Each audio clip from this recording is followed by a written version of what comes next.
Aux États-Unis, le nombre de nouvelles inscriptions au chômage a chuté de manière inattendue la semaine dernière, offrant davantage de preuves de la résilience de l'économie malgré le resserrement de la politique monétaire de la Réserve fédérale américaine.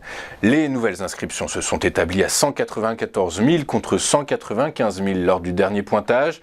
Le consensus les avait estimées à 200 000. Dans le même temps, les prix à la production aux États-Unis ont augmenté plus que prévu en janvier d'après les statistiques publiées hier par le département du travail. Le PPI, le Production Price Index, a augmenté de 0,7% le mois dernier après avoir enregistré en décembre une baisse de 0,2% sur un an. La hausse ressort à 6% contre 6,5% un mois plus tôt.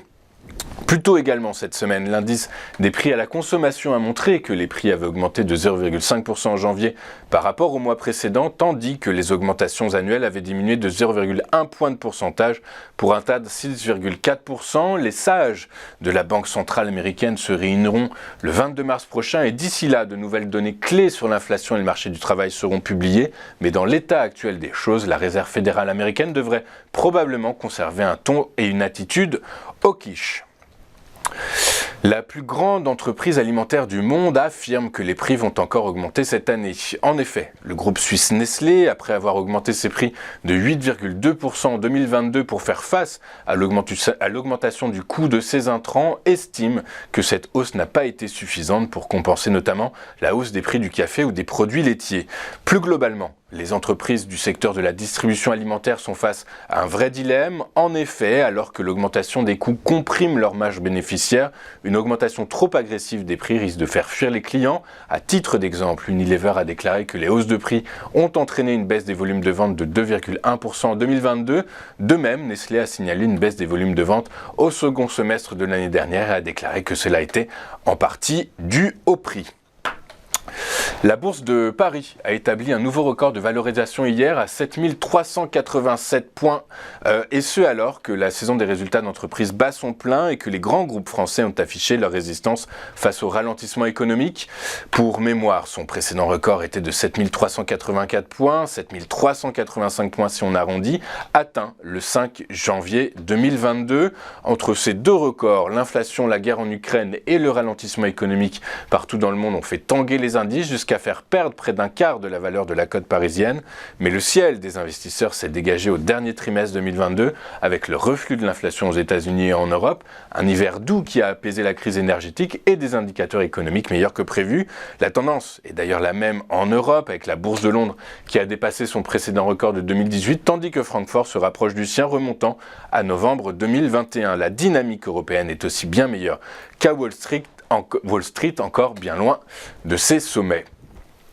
Les bourses européennes ont terminé en hausse hier avec un record donc pour le CAC 40 parisien, mais les incertitudes sur l'évolution de l'inflation américaine ont légèrement entamé l'enthousiasme des investisseurs sur la conjoncture économique en deuxième partie de séance. À Paris, le CAC 40 a pris 0,89% à 7 366 points après avoir donc atteint un plus haut historique à 7 387 points en séance.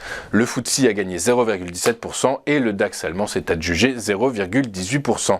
À New York, les indices actions ont fini en nette baisse hier alors que la solidité inattendue des données sur l'inflation et la baisse des inscriptions hebdomadaires au chômage aux États-Unis ont alimenté les craintes de voir la Fed continuer à relever ses taux d'intérêt. En Asie ce matin, les grandes valeurs technologiques ont fait chuter le Nikkei qui a cédé 0,66% à 27 513 points. À Paris, seuls les secteurs de la santé et de l'énergie n'ont pas participé à la fête. Ils ont cédé respectivement 0,25 et 0,17%.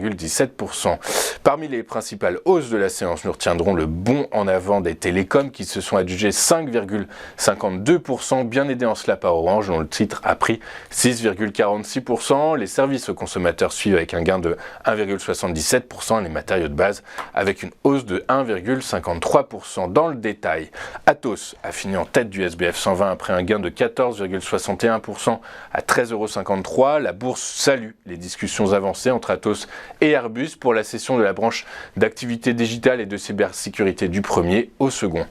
Ipsos, lanterne rouge du FBF 120, après des guidances prudentes, le titre a cédé 5,66% à 58,30 €. Sur le Forex, le dollar index a brièvement profité des chiffres des prix à la production américaine atteignant un pic d'environ 6 semaines. L'euro a reculé sous les 1,07 $. Les rendements obligataires européens ont fini la journée sur une note quasi stable à 2,47% pour le Bund allemand à 10 ans et 2,94% pour le 10 ans français.